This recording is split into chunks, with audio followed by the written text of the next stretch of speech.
So today I pretty much finished up the pelvis part. It's been 100% reassembled now with the top piece and the ball joint for where the spine is going to be reattached. I've got a couple of little touch-up pieces around the central spline piece that has to be sort of puttied in a little bit better. But again, that is pretty much finished as well. And another piece, I'm planning on doing a rotocast for this piece when it's done, so that it's not quite so heavy. I still want to keep the wall thickness of it fairly strong, because it's a fairly important structural piece, but having it as one big blob or one big solid block of resin, I think is still a bit impractical. So that's just a very quick update on where the hips or the pelvis piece is up to.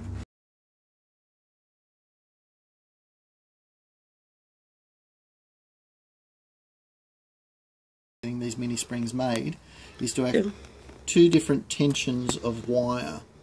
The first one you want is to have a fairly high tension wire, and the second is to have a fairly soft wire. Okay, so what I'm doing is I'm decoring some stainless steel cable to get right down to the very center core of the wire. Okay, and the reason why I want that wire is because that is the straight wire. If I was to actually use these curly ones, then I'll end up with a spring that's like that. It's actually curly. That was a test piece that I did to actually see what it's in. But once I get into this center piece, I have one that's straight.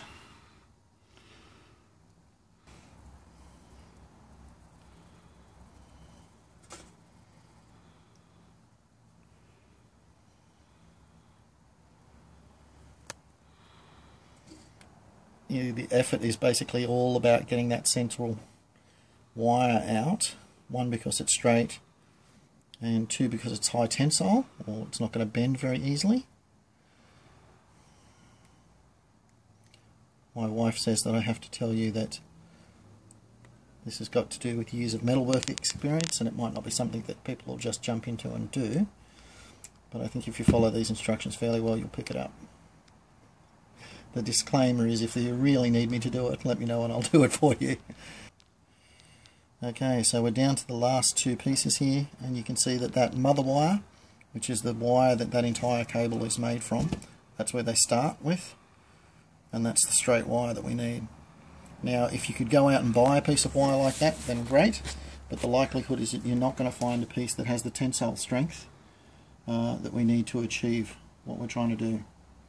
Okay, so the next thing that we've got is this, which is a nickel silver wire that's been taken out of this.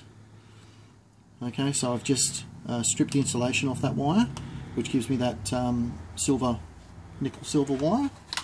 And the reason why I'm using that is that by comparison, it's very, very soft. So I need to just strip out a single piece of that, which is a lot easier because it's not twisted. And that's your preparation, is having those two pieces. Now, the core piece is what determines the size. And obviously a larger core is going to give you a larger outer spring.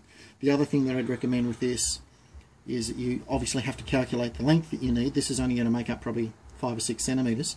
So if you want to actually have a piece that's 10 centimeters long, you'd need twice the length of that. And it's just a matter of stripping off a longer piece, but this is purely for demonstration purpose. Okay, so the next thing you need is a fairly low power, but more to the point, low speed. I'm using a cordless drill here. Okay, and really it's just a matter of having it set to a low speed so that it's not spinning terribly quickly. Now, this can be done in forwards or reverse, depending on which way you want the coil to go. That makes no particular difference.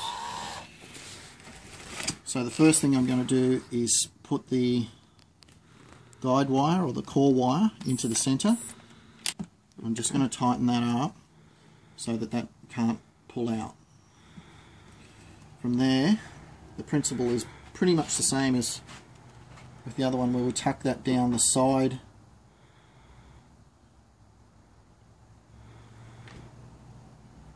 the chuck, and then we start the rotation. So I just want it to start gathering up. Can you see that there? Yeah. Now as I start to do this, it doesn't have to be a tight coil to begin with, okay? It's just a matter of actually allowing it to sort of gather up. As I do it, and I get that coil tighter, I now want to pinch directly on top of it. And it's a fairly firm pinch. I'm not like really squeezing the hell out of it. I'm not wearing my fingers out, but it wants to be quite tight. Now that wire is so thin that I actually can't physically feel the wire moving. I won't feel it reach until it reaches the very end. But you can see how that produces the coil.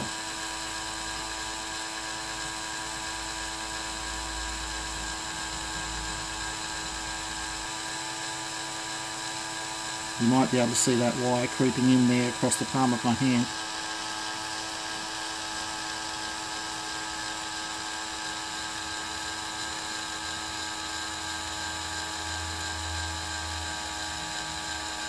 This wire is so fine and so delicate that I can actually let it run through my fingertips. Now I did feel that overlap there. It's not going to matter now, but you can see it's actually overlapped on itself towards the end there. Towards the end here, you can see where the wire hasn't gathered up. I could let that run for an extended period of time or extended length if I wanted to, and then at the end of the job I can actually just hold that, and because the wire is soft I can actually push it back in against itself and then give it a bit more spin, and that will re-tension the wire. You can see how it's pulled it back into a more sort of taut.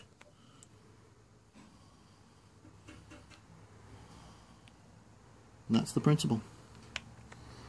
So this is the demo spring that I did up before. It's very soft because it's had the core taken out of it. That might be suitable for what you want. If you want to have something that actually maintains a high degree of strength, you can leave that central wire in it, and that'll give it a lot more tension strength. But that would mean you'd have to harvest out some more of these wires.